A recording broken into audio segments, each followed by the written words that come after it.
Quand on fait de la recherche astrologique, il faut se méfier des mots.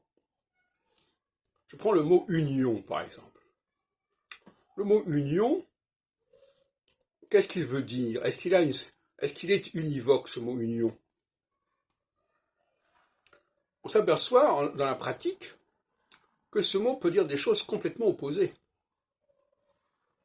Par exemple, l'union nationale, c'est une union de tout ce qui fait partie de la nation. Mais l'Union soviétique, par exemple, l'Union des républiques socialistes soviétiques, c'est une union qui englobe des populations extrêmement différentes. Et donc, ça n'a rien à voir. Donc quelqu'un qui s'occuperait de rechercher l'utilisation d'un mot pour valider un modèle, il ferait fausse route. Il arriverait à rien du tout. Ou alors il arriverait à dire des choses qui ne correspondent pas à la réalité. Effectivement, en 89, il y a eu en 92, il y a eu une dissolution de l'Union soviétique, de l'URSS, qui correspondait à une phase solsticiale. Parce que la phase solsticiale, ce sont les nations qui l'emportent, qui refusent un pouvoir supranational, transnational. Cela dit,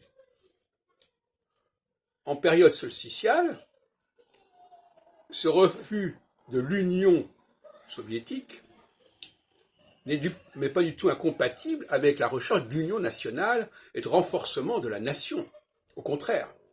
Donc ce sont deux unions, deux conceptions de l'union qui sont opposées. Alors il faut quand même être un peu sérieux et ne pas se contenter de lancer des mots en disant ce mot-là veut dire ceci ou cela. Il faut préciser. De la même façon, comme je l'ai dit il y a déjà quelque temps, la notion de guerre est une notion extrêmement équivoque. Il y a des guerres de conquête, mais il y a aussi des guerres d'indépendance, etc., etc.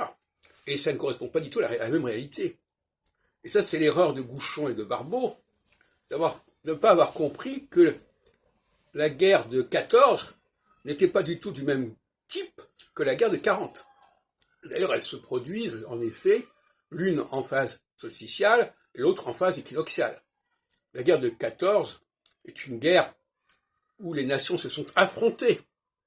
La guerre de 40, c'est une période où il y a eu une européisation sous le contrôle des nazis, il faut dire les choses comme elles sont, qui d'ailleurs a été relancée lors de la phase équinoxiale qui a suivi celle de 40 dans les années 54-57.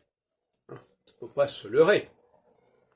Ces périodes-là sont des périodes d'affaiblissement de la conscience nationale au profit d'une union européenne.